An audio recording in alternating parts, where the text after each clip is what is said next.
Fala pessoal, tudo bem? Eu sou Alexandre Ambrosin, esse é o canal Apollo Fisioterapia e esse vídeo vai mostrar para vocês o que acontece com os pacientes pós-internação em UTI que tiveram Covid-19. Você acha que a limitação que ele tem para o esforço é pulmonar? Você acha que é cardíaco? Qual será a causa dessas limitações? Você vai se surpreender com aquilo que eu vou mostrar para vocês no vídeo de hoje. Eu aproveito para pedir aí, se inscreve no canal, aperta o sininho para receber as notificações e, é claro, curte esse vídeo aqui no canal Apollo Fisioterapia. Tem mais uma coisa muito interessante para vocês aqui. Não esqueçam, o canal Apollo Fisioterapia agora também é um podcast. Então, eu vou deixar na descrição desse vídeo um link para você acompanhar o podcast do canal Apollo Fisioterapia. Então vamos lá? Vamos para o vídeo de hoje que vocês vão se surpreender com as coisas que eu vou mostrar para vocês hoje.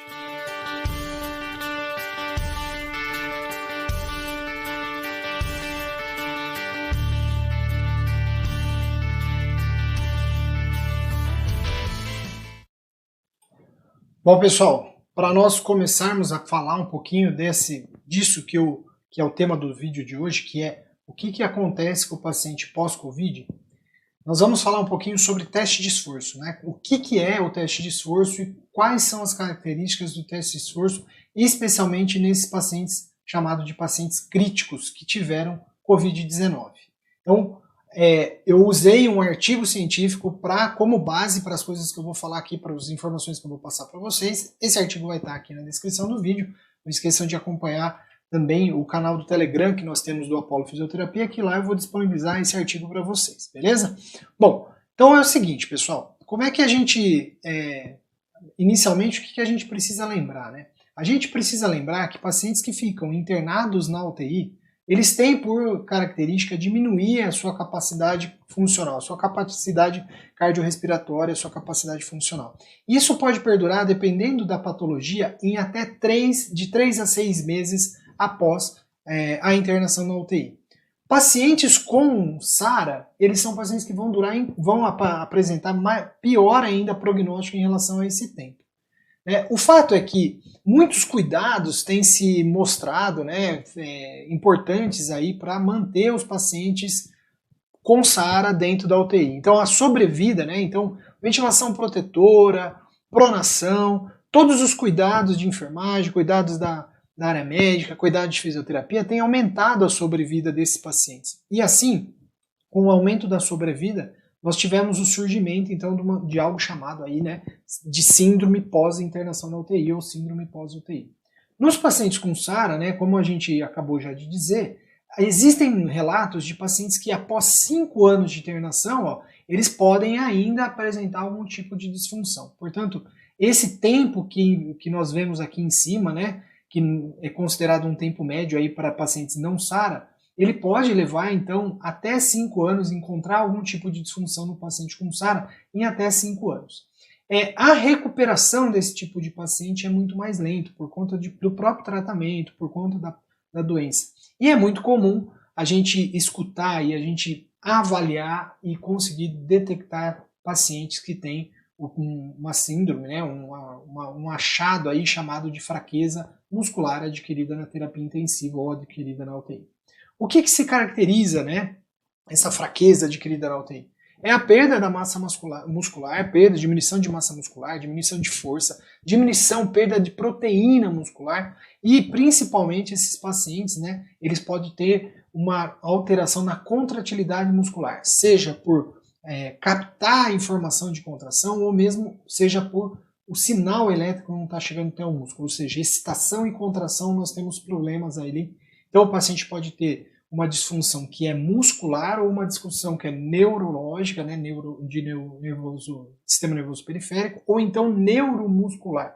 Então a origem disso pode ser gerada por esses 3 fatores, como eu disse para vocês. Agora, uma das formas da gente avaliar, não a fraqueza muscular adquirida na UTI, mas a gente avaliar a capacidade funcional do nosso paciente é usar o teste ergospirométrico, ou chamado Cardiopulmonary Exercise Test. Esse teste ele tem a capacidade de avaliar a integridade de vários sistemas e a sua inter-relação, como se nós pensássemos aqui sistema respiratório, cardiovascular, metabólico e musculoesquelético como uma grande estrutura onde cada um desses sistemas é uma engrenagem dessa grande estrutura. Então, às vezes a incapacidade de realizar o exercício, ela pode estar em todos esses sistemas, em todas essas engrenagens, mas ela pode estar ou no sistema respiratório, ou no cardiovascular, ou no metabólico, ou mesmo na utilização do oxigênio pelo músculo esquelético, né, pela musculatura esquelética.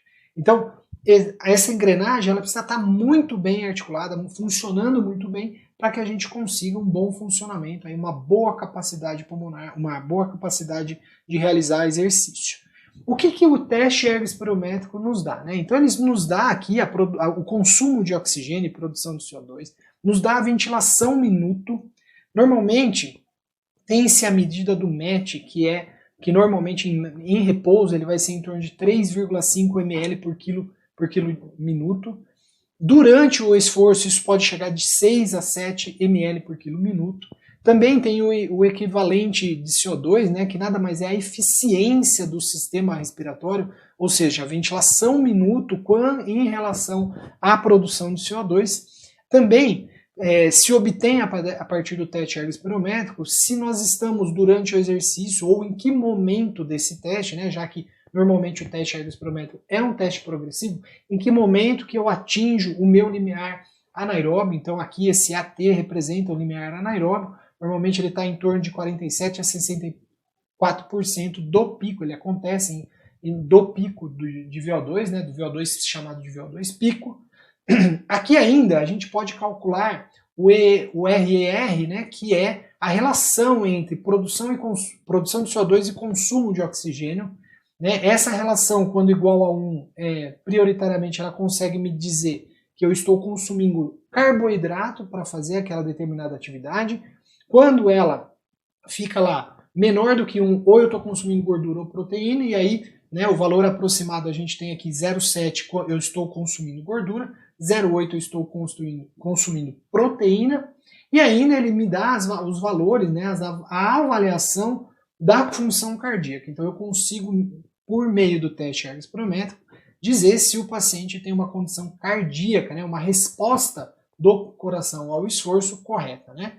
Então, como por exemplo aqui, né, eu posso ter o pulso de oxigênio, que seria o quanto de oxigênio está saindo do meu coração para chegar até os tecidos, né? Seria aqui, simplificando essa variável aqui, a relação de quanto de consumo de oxigênio e qual é a minha frequência cardíaca. Bom, como eu disse para vocês, o trabalho que eu peguei aí como para a gente apresentar alguns dados aqui para vocês, esse trabalho ele estudou pacientes que tiveram Covid-19 e que tiveram alta após ficarem graves com Covid-19. Então, na primeira avaliação, eles fizeram uma avaliação 3 meses após isso, né? Então, vejam, na primeira avaliação, quando você avalia a dispneia, 50% desses pacientes não relatavam dispneia, então eles não tinham disfunções respiratórias. Outros 50%, né, tinham dispneia, né, tinham um grau, né, pelo menos uma pontuação referente à dispneia aqui. Tá? Esses pacientes não tinham febre no pós-operatório, no pós-UTI, né, não tinham febre. E olha que interessante também, a capacidade vital e o volume expirado forçado no primeiro e segundo, em mediana que eles eram considerados normais. Eles não tinham sequelas pulmonares aparentes. O CPK, né, a creatina fosfoquinase, a proteína C reativa, né, que é o CPK, que indica um processo inflamatório, estava dentro da normalidade, em mediana também aqui, estava dentro da normalidade, até mesmo, você vê, de 0,95 a 2,69 é dentro do quartil. E eles também, né, a gente pode observar que as outras, tanto cortisol como outras funções aqui metabólicas, elas estão consideradas aqui normais. Bom, eles fizeram uma avaliação também de 3 e 6 meses, fizeram também uma avaliação importante aqui de bioimpedância. Então, nos pacientes pós-UTI, eles eram pacientes considerados obesos, cujo índice de massa corpórea era acima de 30, 32 e 33. 6 meses após, esses pacientes apresentam piora desse índice de massa corpórea, eles aumentaram 6 meses após alta. Outra coisa que chamou demais a atenção aqui, ó, é que a gordura, né, a massa gorda, né, ela aumenta após 6 meses. E, pasmem, a massa muscular, que a gente pensaria, né, numa reabilitação em aumentar, ela diminui após 6 meses. tá? E aqui, né, também a gente pode observar que existem alterações, né, essas porcentagens de água extravascular, é uma porcentagem bastante grande, né, em relação à normalidade. Bom, quando pega os resultados, esse não tem todos os resultados aqui do trabalho, mas os principais resultados é que nos fazem refletir a respeito disso, a respeito do paciente COVID. Então, aqui, né, só para entendimento de vocês, a bolinha é após 3 meses, o quadrado após 6 meses da alta. Nós podemos observar, quando a gente olha aqui para esse dado, principalmente com relação ao VO2, o que nós estamos tendo de resposta? Ó. O VO2, ele no repouso, no basal, ó, ele já é um VO2 considerado bastante alto. Ó. Então ele já tem um consumo de oxigênio basal alto, independente se foi 3 ou 6 meses após a alta da UTI. Vejam, existe uma pequena melhora aqui, mas que é inclusive significativa, porém, observem que esse paciente ele tem um consumo de oxigênio basal muito alto. Né? Quando você olha durante o exercício, eles fazem um pico, esse pico considerado baixo, né, em relação especialmente em relação à normalidade, né, ao previsto de VO2 para esses pacientes, né, para esse grupo estudado, e pós, né, na recuperação, no tempo de recuperação aqui, eles têm uma dificuldade de recuperação, então o consumo de oxigênio continua sempre alto.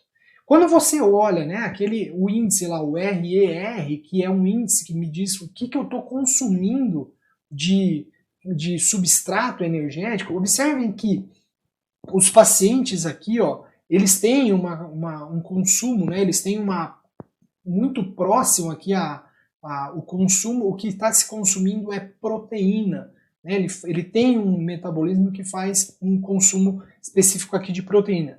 E aí, se você olha durante o exercício pro equivalente respiratório, né, para essa eficiência respiratória, observe que a relação volume-minuto CO2 ela está dentro de algo considerado bastante dentro da normalidade. Bom, algumas coisas que a gente tem que pensar então. Aqui, ó, são pacientes obesos que foram avaliados, eles de 3 a 6 meses, maior gordura e menos massa muscular foi o que foi um achado importante, então eles ganham gordura, mas perdem músculo, isso é totalmente um achado extremamente interessante e complicado, né, na verdade.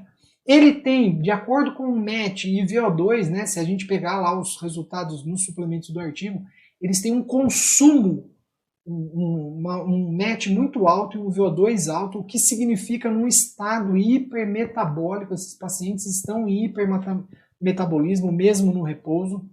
Se a gente olhar lá pelo CPK, olhar pelos dados que foram apresentados, esses pacientes não apresentam, não tinha febre, eles não tinham aumento do CPK, eles são pacientes que não têm sinais de infecção ou anormalidades endócrinas que explicariam o estado hipermetabólico. O RER elevado é sinal de uso de proteína durante exercício, né? Então esse índice mostra esse uso da proteína. Eles não apresentaram, o estudo não relata nenhuma alteração de disfunção miocárdica durante o exercício, portanto ele não tem sinais de uma disfunção miocárdica. E a gente viu que também respiratória a gente não tem nada, porque a gente tem capacidade vital, VF1 normal, então a resposta cardíaca, então frequência cardíaca, o pulso de oxigênio está dentro da normalidade, mostrando que o coração tem dentro dessa engrenagem, o coração está muito bem e o pulmão também. Olha lá, o equivalente de CO2 normal, mostrando que não há disfunção do ventrículo direito, o que seria uma sequela do paciente com SARA por conta das disfunções que ocorrem pulmonar na pequena vascular, na pequena circulação do paciente com SARA. E o que ele mostra é que também esse grupo de pacientes teve uma baixíssima eficiência na eficiência metabólica, ou seja, eles entram em anaerobiose muito rápido. Eles são pacientes que ficam no pós-exercício em metabolismo anaeróbico, entram em metabolismo anaeróbico, obviamente porque foi exercício progressivo, mas eles se mantêm em exercício, em atividade anaeróbica. Bom, aqui ó, o que a gente tem de informação interessante, então, ó. O paciente, então, né, os pacientes, eles têm baixa capacidade de recuperação pós-exercício, pós-teste, por isso, né, do anaeróbio persistente. Agora, isso justificaria uma hiperventilação, isso seria justificado, né, pela hiperventilação, a termogênese e perda de água, como a gente mostrou lá na bioimpedância, que eles têm menor quantidade de água. Bom, o teste ergométrico, então, ele sugere nesse tipo de paciente, ele sugere que a incapacidade de realizar exercício não é decorrente de alterações na oferta do oxigênio, muito menos de disfunção cardíaca. Os pacientes de Covid-19 pós-internação na UTI, eles têm disfunções, são disfunções metabólicas, não são disfunções cardíacas ou respiratórias que, às vezes, por considerar que a doença, que o Covid gera SARA, que o Covid é uma pneumonia viral, ele poderia estar gerando alteração respiratória, ou mesmo pela situação vascular do Covid, que ele poderia ter uma disfunção cardiovascular, e o problema nos parece ser uma disfunção metabólica, de acordo com os resultados aqui apresentados. A disfunção metabólica, então, por que isso então acontece, né? Por que será que um paciente pós-internação em UTI, pós-gravidade, né, que esses pacientes acabam ficando muito graves, o que justificaria isso acontecer? Bom, no paciente crítico existe um estresse inflamatório neuroendócrino que leva a proteólise, leva a lipólise, leva a resistência insulínica, leva a neoglicogênese, e aí você acaba, durante a internação na UTI, ter pacientes com taxa metabólica muito alta, ou seja, suprafisiológicas. Então essa disfunção metabólica, ela pode ser uma persistência de algumas disfunções que estavam acontecendo dentro da unidade de terapia intensiva. E que os dados, as variáveis metabólicas aqui apresentadas do exercício, né, do teste ergométrico, mostraram isso. Porém, o CPK ainda não mostrou, portanto, existem outras variáveis que poderiam ter sido estudadas. Então, no paciente crítico, olha que interessante, a falha da utilização no O2, lá no músculo, é uma disfunção que pode ser mitocondrial, e o distúrbio está justamente nessa extração do oxigênio lá no tecido. Portanto, isso é uma disfunção considerada metabólica. E aí a pergunta que fica e daí, né? O que acontece com tudo isso, com essa informação que nova, né, uma informação que vocês acabam de ter aqui ao assistir o vídeo até o final? A capacidade do exercício, então, ela está diminuída. E essa incapacidade é por alteração metabólica e não cardiopulmonar. Então, o que nós devemos fazer quando pensar em reabilitar esses doentes? Vamos lá, então.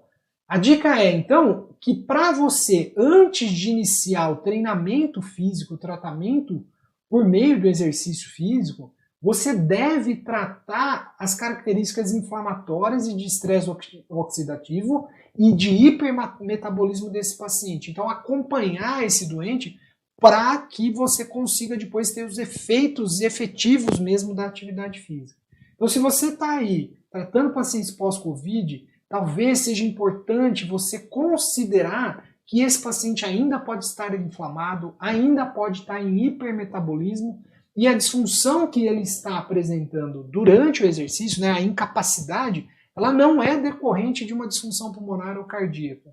Ela pode ser decorrente desse hipermetabolismo que eu acabo de apresentar aqui para vocês nessa aula. Ok, pessoal? E aí, pessoal, o que você achou desse vídeo que a gente fez aqui no canal Apollo Fisioterapia? Você tinha noção de que o hipermetabolismo pode estar presente nos pacientes com Covid? Eu te ajudei de alguma forma? Se eu te ajudei, eu peço aí para você compartilhar esse vídeo com os amigos, faz um comentário aqui nos vídeos, aqui embaixo no YouTube, e vamos lá, e vamos tentar mudar a nossa abordagem dos pacientes com Covid-19 pós-internação no UTI. Espero ter ajudado vocês, um grande abraço e até a próxima no canal Apollo Fisioterapia.